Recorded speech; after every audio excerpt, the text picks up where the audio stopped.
There's an announcement for a new channel I'm launching built into this video, and I just figured I should mention that in the beginning of the video since I kinda transitioned into it right at the end and then realized a lot of people wouldn't actually finish watching all the way through to see it. So yeah, I'll timestamp that if you're curious. Anyway, on with the show.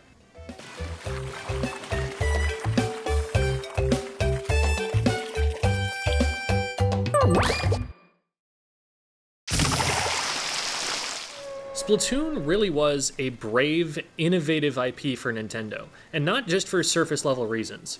Of course, they hadn't really tried a multiplayer shooter on this scale before, and that was a conscious, careful decision for them to maintain their family-friendly branding as a company. Motion controls for an experience like that were more robust and functional than anything that had been attempted before, as much as I enjoyed Red Steel and the Conduit on the Wii. But where I really think Splatoon stands out is in the learning curve, and the pace at which the player receives rewards.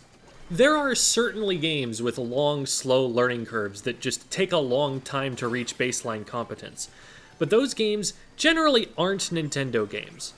In Super Smash Bros., once you learn how to recover back to the stage when you're knocked off, you're going to feel like you're in control. You may still get destroyed by competitive players, but you'll at least feel like you can follow what's going on and interact with the game's systems.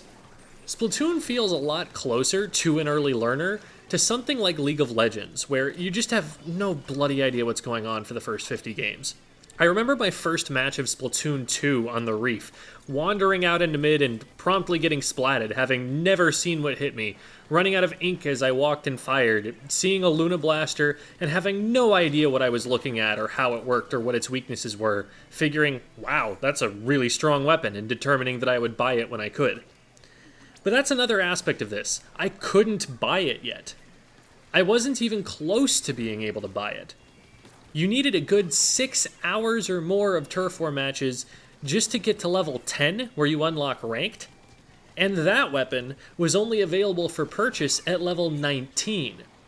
Since the amount of experience you needed to level up increased every time you leveled up, it was going to take more than double the amount of time to unlock Ranked to get there.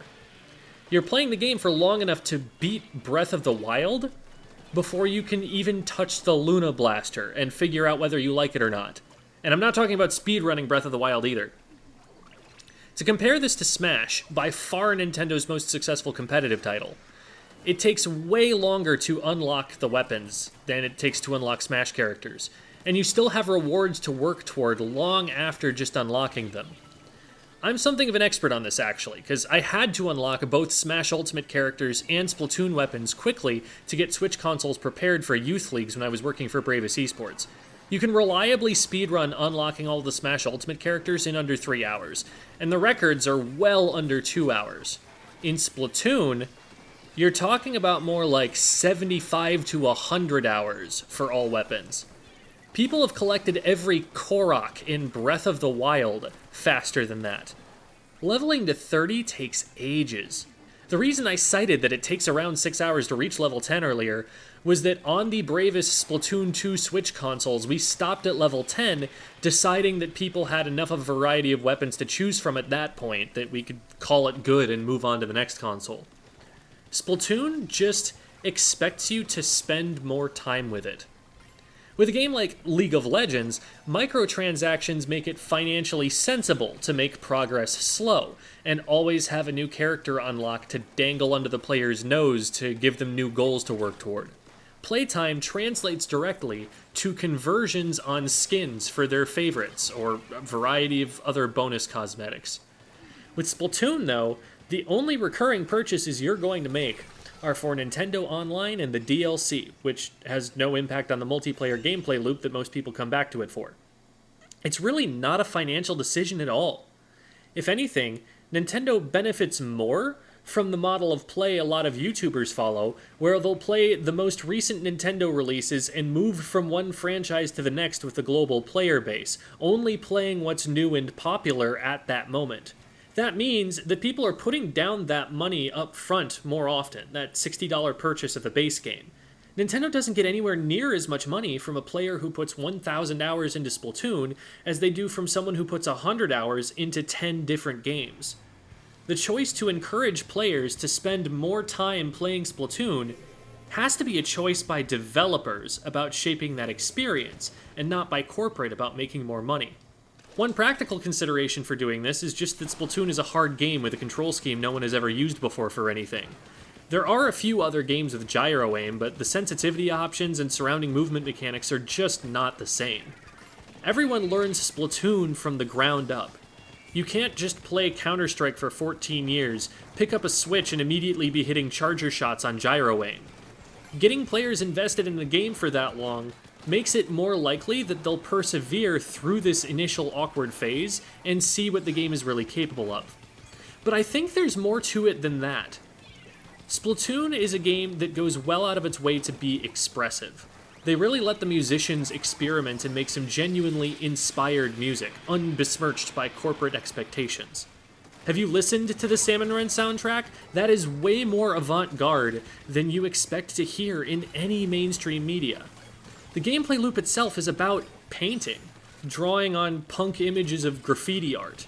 You're not supposed to be in any of the locations where turf wars are being held. It's canonical that the adults in the situation don't approve of that behavior.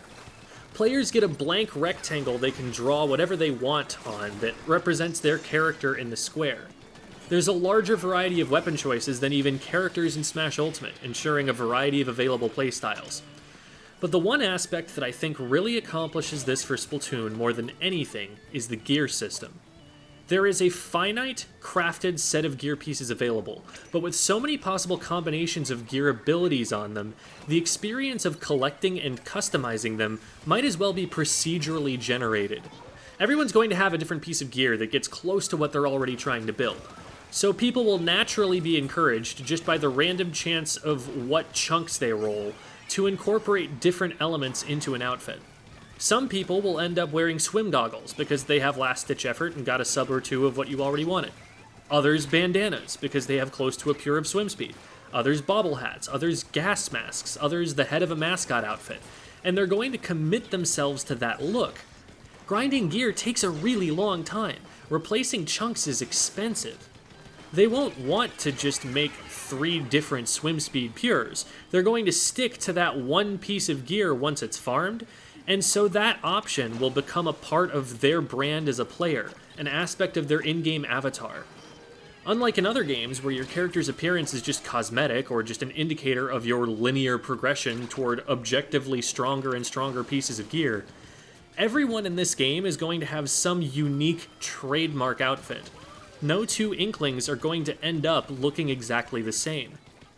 It makes your outfit much more like real-life practical fashion. You can't just buy all the clothes. At some point you have to use what you have in various combinations to get what you need. You form attachments. You have a favorite shirt that you wear first whenever it's clean. In the same way, you become fond of Splatoon gear you've used for a long time, and you look forward to having it back in the next game. Splatoon's character creator is nowhere near as robust as a lot of others. It's not like Monster Hunter World, where you can create a near photorealistic reproduction of a person's face, or a Soulsborne or Mii Maker, where you can create hilarious monstrosities with inhuman face shapes. Species, hair color, eye color, skin color, it's pretty bare bones. But between those few distinguishing characteristics, the pants you choose and the gear you unlock, suddenly that Inkling is your unique fingerprint on the game of Splatoon. No one else will ever look like you unless they're deliberately trying to impersonate you, even then often not 100% successfully. And if they do, they're almost certainly setting themselves back in the game, because the gear won't be well built for the weapon and playstyle they're actually trying to play. They didn't roll it, grind chunks for it, and perfect it the way you did, because there's so much gear and it takes so incredibly long to grind that people just aren't going to have every piece of it in working order. There are so many weapons and they all take so long to master that no one's going to be particularly good at all of them. Show off someone's Splatoon equip menu after they've got some multiplayer hours logged, and you'll never see another one that looks just like it.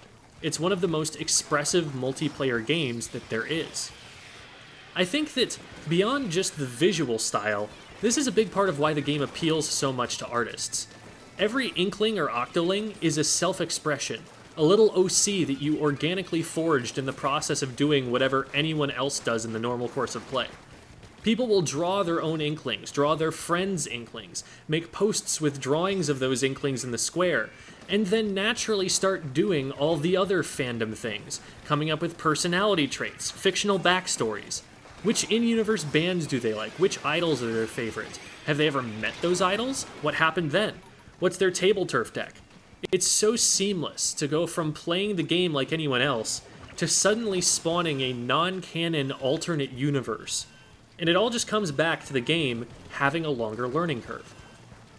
I got to thinking about this because I think this is one of the reasons why it doesn't work for me in the manga.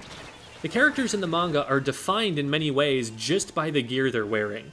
And that works in the game because we live with that gear for so long and grow so accustomed to it. We're the player, the person with agency over what outfit is picked. We chose that gear. It's not just an author's characterization. It's a ludic element, a form of interactivity unique to games that literature can't possibly create. That doesn't mean I'm not going to make my video about the tactics used in the manga, don't worry. I just need a day where I really have the time to sink my teeth into that project, and I've been traveling to and from visiting my parents in the last week, hence why there have been so many shorts. Speaking of analyzing ludic and literary devices, though, I'm going to make a singular plug here for a new YouTube channel I'm launching today, at the same time that this video goes live, called Rogue English Teacher. It's a channel that's not tied to Splatoon or gaming at all, but I'm sure that if you've spent any amount of time on this channel, you know that that's not all people watch these videos for, so I'm sure a lot of you will still be interested. I will warn you, part of the premise of the channel is that I'll be using the sort of analysis you do in an English class to analyze some media that a teacher really couldn't get away with bringing into most school classrooms. There will be media that isn't appropriate for younger children or that might be controversial. And while I fully intend to treat problematic or sensitive subject matter with an appropriate degree of seriousness, I'm also not going to shy away from it just because it's not PG rated. That's a big part of why I'm not going to be tying this channel to it or doing a lot of cross-promotion. The first video I'm making is about Moo by Doja Cat, which, if you've seen it, you know is pretty sexual, and I don't want anyone getting caught off guard by that or getting the two brands confused for one another. This won't be suddenly replacing Squid School or anything like that. It has to hit a certain critical mass before you can even monetize it, so it's going to be a side project with more infrequent uploads for now, but that also means I'll be free to up the production quality a bit from what I can normally do, since I'm not constrained to cranking videos out in one day. I'm excited for the greater degree of creative freedom and the wider range of topics that'll bring with it, and I hope, for y'all, it means that now you have another YouTube channel you like. Thanks for watching, everyone. Wish me luck.